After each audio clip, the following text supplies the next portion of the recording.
अनुरोध करुचे प्रसन्न कुमार नायक महोदय से किसी वक्तव्य रखें।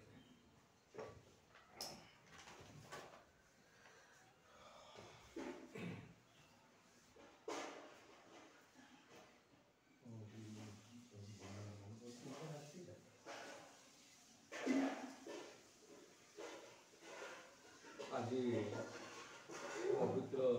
दिवस मो सर्वप्रथमे आमर राज्यर सभापति धन्यवाद दूसरी आमर राज्यर समाजवादी पार्टी सेक्रेटरी भाई मो प्रताप बारिक को धन्यवाद दूसरी मोर विशेषकर पुराणा कर्मी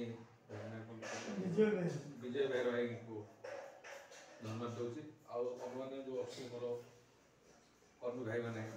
समस्त मोर धन्यवाद। आज विशेष खुशी मुझे आज ये पार्टी रे जो योगदान देती अत्यंत खुशी अच्छी कारण आज पवित्र दिन ये सुजोग पाई मुझे दल में मिसापी ये दल में कार्य करने आज मैं सुजोग मिली मु निजको मो ठाकुर पाखे प्रिय परम पाखे मोर जीवन काल भर मो मैट्रिक परीक्षा समय मु राजनीति प्रवेश काम कर निराक कॉलेज पढ़ली जटनी कॉलेज पढ़ी यही काम कर आसला पर मो ललाटे विद्याधर महातर कांग्रेस होते आदर्श सहित मु काम कर सी विधायक थे ब्रह्मगिरी से समय मो सरपंच होते समीक्षक होते देहांत पर मो राजनीति प्रमुख आगे रास्ते ना मु बैक साइड रही काम करे कौन लाइन नी कि आज मो ठाकुर से आम किसी कले किसी पाइबा किसी नकर कि पाइने गोटे कि कम करती अनुमान कहते कौन अधेटा खाली कम कर कौन लाभ पाच सब कम लाभ अच्छे एमती कौ कम ना लाभ ना जेमती करवा से पाइबा जो कम करे एक्शन थे रिएक्शन थाए गोटे समय एमती मोर परिवार कहती मो गुरुजन मान कहते मो बाबा नना बो भाई मैंने कहते अधेटा खाली टाइम बिटौचु कौन से कम मिलूँ मिलवा कारण होते आज से कार्य करते बोली समाज सेवा भाव लोक मान साहय हो जे कर सेवा कले निश्चित जिन मिल स्नेह चला करवा लोक भल पाइबा आंतरिक सहित सेवा करवा रियल दिन दिने आज ही नहीं दिन दिन भाई आम बारिक भाई कहते जे जी था जीरो सी आज हिरो जी हिरो होता सी बर्तमान जीरो रियली आम रियल कम कले अटोमेटिक फल मिल आज विशेष कर बहुत धन्यवाद दूसरी और ठाकुर परम पाखे प्रार्थना कर जो दायित्व आज मिली ये दायित्व निष्ठार सह सब आंतरिक सहित काम करी दल काम धन्यवाद प्रसन्न बाबू। बर्तमान मुझे अनुरोध करी प्रवीण कुमार नायक जे एकामर अध्यक्ष दायित्व नहीं किसी उद्बोधन। नमस्कार समस्त को फास्ट जनइबी प्रथम अध्यक्ष सेक्रेटरी प्रेसिडेंट महोदय को मो प्रणाम जनइबी मो बोधे समस्त भर जूनियरिटी अच्छी मोर पॉलिटिकल कैरियर बहुत शॉर्ट टाइम किंतु एति भितर मो निज एते विश्वास अच्छी जे आगु जावाई मत समाजवादी पार्टी निश्चित बल सहयोग ये पीरियड हूँ आम गोटे बिगनिंग ओडिशा आउ ये पीरियड आमको समस्ते एकजुट हो निजर स्ट्रेंथ बल निजर सामर्थ्य बल आगू नापी समस्त एकजुट हो गोटे जॉइन हैंड करी आम आगू जावाई चेष्टा करवा निश्चित भाव में कहीं ये हूँ बिगनिंग आरंभ यहाँ ये आरंभ समय आमको बहुत छोट मोट काम करा पड़ो ଗ୍ରାସରୁଟ୍ରେ ଯାଇକି ଲୋକଙ୍କ ସହିତ ମିଶିବାକୁ ପଡ଼ିବ। ସମାଜବାଦୀକୁ ହିଁ ଆଣିବାକୁ ପଡ଼ିବ, ସମସ୍ତଙ୍କୁ ସମାଜବାଦୀ ହିଁ କରିବାକୁ ପଡ଼ିବ। ଯଦି ଆମେ କରିପାରିବା ତାହେଲେ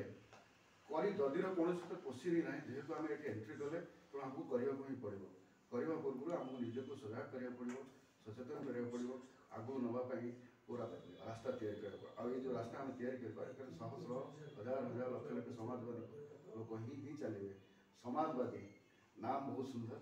ଆଉ ଆମେ ସମସ୍ତେ ସୁନ୍ଦର ଲୋକ ହିଁ ଏଠି ଅଛେ। ଆଉ ନିଶ୍ଚିତ ଆମେ ଆଗକୁ ଯିବା, ଆଉ ଆଗକୁ ନେଇକି ଆମ ପାର୍ଟିକୁ ଆଗକୁ ଯିବା, ଆଉ ଓଡ଼ିଶାରେ ନିଶ୍ଚିତ ଆମେ ଆମର ଡଙ୍କା ବଜାଇବା। ଏଥିପାଇଁ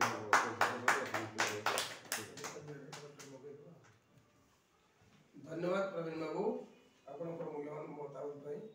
ବର୍ତ୍ତମାନ ମୁଁ ଅନୁରୋଧ କରିବି ଉଲ୍ଲାସ ବାରିକ, ଯିଏକି ଆମର ରଣପୁରର ଅଧ୍ୟକ୍ଷ ଦାୟିତ୍ୱ ନେଇଛନ୍ତି ଏବଂ ନୟାଗଡ଼ର ମଧ୍ୟ ଦାୟିତ୍ୱ ନେବେ, ତାଙ୍କୁ ଅନୁରୋଧ କରି ସେ ତାଙ୍କର କିଛି ବକ୍ତବ୍ୟ ରଖିବେ।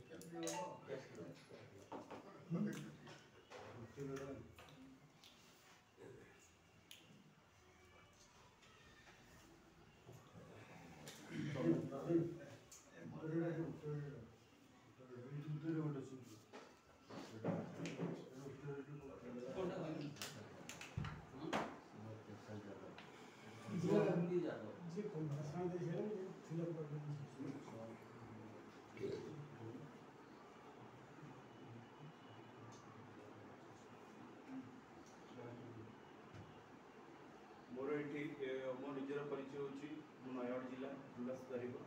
आउ मुझे आज समस्त की धन्यवाद ये कौन जेहतु गुरुजन मैंने अच्छा तेणु समस्त तो छुआटा तो बेसी एजेड नुह कि जेहेतु आमर अच्छी समाजवादी पार्टी की किंतु बहुत बहुत धन्यवाद कि मत पार्टी एंट्री कर जेहेतु सेवाती जो अच्छा ओडिशा जो अच्छा बहुत सभापति बहुत बहुत धन्यवाद कहीं जेहतु आज बढ़िया दिन में मुझे उपस्थित मैंने मत पार्टी गोटे गोटे पदवी भी देती ताठू बड़ जिन मूल्यवान किसी ना आगे चेष्टा कर बहुत भल भाव काम कर।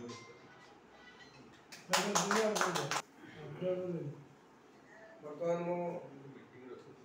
ଅନୁରୋଧ କରି ଡକ୍ଟର ଅକ୍ଷୟ କୁମାର ବାରିକ ଭୁବନେଶ୍ୱର ମଧ୍ୟର ଅଧ୍ୟକ୍ଷ ସେ ତାଙ୍କର ମୂଲ୍ୟବାନ ମତାମତ ରଖିବେ। समाजवादी पार्टी ओडिशा शाखार अध्यक्ष संपादक एवं समवेत सहयोगी वृंद जो मैंने आज संकल्पबद्ध समाजवादी पार्टी को ओडिशा रे किभली उत्थान हम एवं तार परिसर केमती वृद्धि हम यह अति सहज मन होते एक दुरूह व्यापार जहाँ को कहीं हठात विश्वास करें ना। समस्ते चाहती ये केमती ओभरनाइट सब जिनस किंतु यह असंभव से पारिपार्श्विक अवस्था व्यवस्था आकलन रहा दरकार एवं या सहित जो मैंने आगामी पीढ़ीर दायद से संश्लिष्ट करा आवश्यक एवं से माने मुख्य स्रोतार सामिल हेले विभिन्न दल आगु को जाइछंती केवल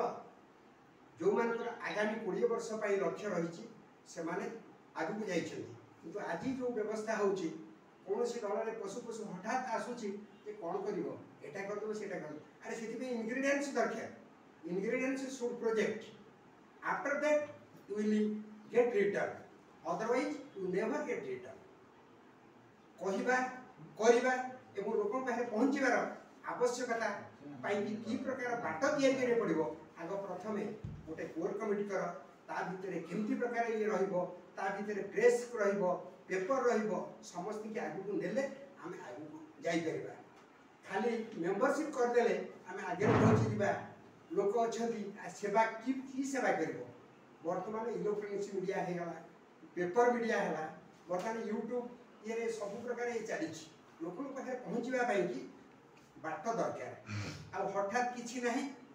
अकाले माइली घा गला शिरा बण जाए जी आसिले से यही प्रथा अनुसरण कर आज ओडिशा रे समाजवादी पार्टी जदि 20-25 वर्ष धरी विभिन्न समय विभिन्न अध्यक्षों दायित्व थिला ठीक भाव परिचालित है ना ତେଣୁ ତାକୁ ଯଦି ସୁଚାରୁ ରୂପେ ଯଦି ଆଜି ସଂକଳ୍ପବଦ୍ଧ କରିବେ ଏବଂ ସେହି ଅନୁସାରେ ଯଦି ମାର୍ଗଦର୍ଶନ ମିଳେ ତାହେଲେ ହୁଏତ ଏ ପାର୍ଟି ଆଗାମୀ ଦିନରେ ନିଶ୍ଚିତ ଭାବରେ ଲକ୍ଷ୍ୟସ୍ଥଳରେ ପହଞ୍ଚି ପାରିବ। ଧନ୍ୟବାଦ ଅକ୍ଷୟ ବାବୁ। ଆପଣ ଅନୁରୋଧ କରିବି ଦୀପକ ସାହୁ ବାବୁ ଯାଜପୁର ଜିଲ୍ଲା ସେ ତାଙ୍କର ମୂଲ୍ୟବାନ ମତାମତ ରଖିବେ। ଶ୍ରୀଯୁକ୍ତ ଦୀପକ ବାବୁ। नमस्कार ମୁଁ ଶ୍ରୀ ଦୀପକ କୁମାର ସାହୁ ଯାଜପୁର ନିର୍ବାଚନ ମଣ୍ଡଳୀ ଆମର ଯାଜପୁର ଜିଲ୍ଲା। ଆଜି ଯେଉଁ ମୁଁ ସମାଜବାଦୀ ପାର୍ଟିରେ ମିଶିଲି ମୋର ପ୍ରେସିଡେଣ୍ଟ ଶିବ ହାତୀ ଯାଦବ ବାବୁ ମୋର ଧନ୍ୟବାଦ ଜଣାଉଛି ଏବଂ ପ୍ରତାପ ବାବୁଙ୍କୁ ମୁଁ ଧନ୍ୟବାଦ ଜଣାଉଛି। ଆଉ ଆଜି ମିଶିବାର ମୂଳ ଲକ୍ଷ୍ୟ ହେଲା ଆମେ ଯେଉଁ ସମାଜବାଦୀ ପାର୍ଟି ଆମେ କେମିତି ଏକତ୍ରିତ ହୋଇ ସମସ୍ତେ ଆଗକୁ ନେବା ସେଥିପ୍ରତି ଆମର ମୂଳ ଲକ୍ଷ୍ୟ। ଯେଉଁ ସାର୍ ଟିକେ ପୂର୍ବରୁ କହିଥିଲେ ଜିରୋରୁ ହିରୋ ହେବା, ଆମେ ସମସ୍ତେ ଯଦି ଲକ୍ଷ୍ୟ ରଖିବା ଆମେ ବି ଜିରୋରୁ ହିରୋ ହେଇପାରିବା। ଯେଉଁ କଥା କହିଥିଲେ ବିଜେଡି ଦଳ ବି ଆଜି ହିରୋ ହେଇକି ଥିଲା ଯେ ସିଏ ବି ଜିରୋ ହେଇଯାଇଛି, ବିଜେପି ଜିରୋ ହେଇକି ଥିଲା ସେ ହିରୋ ହେଇଯାଇଛି, ଆଉ ଆମେ କାହିଁକି ନ ହେଇପାରିବା ଏଇଟା ବାସ୍ତବିକ କଥା। ଆଉ ଆମର ଏଠି ସବୁ ନିର୍ବାଚନ ମଣ୍ଡଳୀର ଲୋକ ବି ଉପସ୍ଥିତ ଅଛନ୍ତି। ଆଉ ସମସ୍ତଙ୍କୁ ମୋର ରିକ୍ୱେଷ୍ଟ ଆମେ ଯଦି ସମସ୍ତେ ଏକତ୍ରିତ ହୋଇ ଲଢ଼ିବା ଆମେ ବି ଜିରୋ ହିରୋ ହେଇପାରିବା। ଆଉ ଆମେ ସେଥିପ୍ରତି ନଜର ଦେବା ଦରକାର। ଆଉ ଆମର ବେଶୀ କରି ମୋ ନିର୍ବାଚନ ମଣ୍ଡଳୀ କଥା କହୁଛି, ମୋର ବିଞ୍ଝାରପୁର ନିର୍ବାଚନ ମଣ୍ଡଳୀ। ବିଞ୍ଝାରପୁର ନିର୍ବାଚନ ମଣ୍ଡଳୀ ଏମିତି ଏକ ନିର୍ବାଚନ ମଣ୍ଡଳୀ ସେଥିରେ ବହୁତ ଲୋକ ଆଜି ପର୍ଯ୍ୟନ୍ତ ଦୁଃଖରେ ରହି ଆସିଛନ୍ତି, ଯେଉଁଟାକି ମୁଁ ଏଇ ସମାଜବାଦୀ ପାର୍ଟିରେ ମିଶିଲା ପରେ ମୁଁ ସେ ଲୋକଙ୍କ ଦୁଃଖକୁ ଆଉ ଦେଖିବା ପାଇଁ ଚାହୁଁନି କି ସେ ଦୁଃଖ କେମିତି ସେ ଲୋକମାନଙ୍କର ଲିଭିବ, ଆଉ ଯାଜପୁର ଜିଲ୍ଲାର ଦୁଃଖ କେମିତି ଲିଭିବ, ଦରିଦ୍ର ରହିବ ନାହିଁ ବା ଦୁଃଖୀ ଲୋକ ରହିବେ ନାହିଁ, ତାଙ୍କୁ ଘର ପାଣି କି ଲାଇନ୍ କରେଣ୍ଟ ସବୁ ଆମେ ଯୋଗାଇ ଦେବା ପାଇଁ ପ୍ରତିଶ୍ରୁତି ଦେଉଛି। ମୁଁ ଦୀପକ ସାହୁ ଏତିକି କହି ନମସ୍କାର ଦେଉଛି। ଆମର ଯେଉଁ ରାଷ୍ଟ୍ରୀୟ ଅଧ୍ୟକ୍ଷ ଅଖିଳେଶ ଯାଦବଙ୍କର ଯେଉଁ ଲକ୍ଷ୍ୟ ଅଛି ଯେ ଓଡ଼ିଶାରେ 147ଟି ବିଧାନସଭାର ଅଧ୍ୟକ୍ଷ ନିର୍ବାଚନ କରିବା ପାଇଁ ଆଜି ତାର ଭିତ୍ତିପ୍ରସ୍ତର ସ୍ଥାପନ ହେଲା ଏ 4ଟି ଜିଲ୍ଲାରୁ। ସେଥିପାଇଁ ଆଜି ଆମର ସଭାପତି ଶିବରାଜ ମଧ୍ୟଙ୍କୁ ଏହାପରେ ପରବର୍ତ୍ତୀ ପର୍ଯ୍ୟାୟରେ ଆଉ ଅନ୍ୟାନ୍ୟ ଜିଲ୍ଲାମାନଙ୍କର ସେକେଣ୍ଡ ଫେଜ୍ରେ କରାଯିବ। ଥାର୍ଡ ଫେଜ୍, ଫୋର୍ଥ ଫେଜ୍ ଏମିତି 3-4ଟି ପର୍ଯ୍ୟାୟରେ ଆମେ 30ଟି ଜିଲ୍ଲାର ଅଧ୍ୟକ୍ଷ ନିର୍ବାଚନ ସାରିବୁ ଯୋଜନା ଅଛି। ଏହା ପରବର୍ତ୍ତୀ ପର୍ଯ୍ୟାୟରେ ପଶ୍ଚିମ ଓଡ଼ିଶାରେ 2 ଥର କରାଯିବ, ଆଉ ଆମ ଏ ଉପକୂଳ ଓଡ଼ିଶାରେ ଆଉ 2 ଥର ମଧ୍ୟ କରାଯିବ। ଗୋଟିଏ ଥରରେ ଆମେ କେବେ ସବୁ ଜିଲ୍ଲା କଭର କରିପାରିବାନି। ଆପଣମାନଙ୍କର ସାହାଯ୍ୟ ସହଯୋଗ ହେଲେ ଆମେ ଡେଫିନେଟଲି ଖୁବ୍ ଶୀଘ୍ର ଏହାକୁ ସମ୍ପାଦନ କରିବା।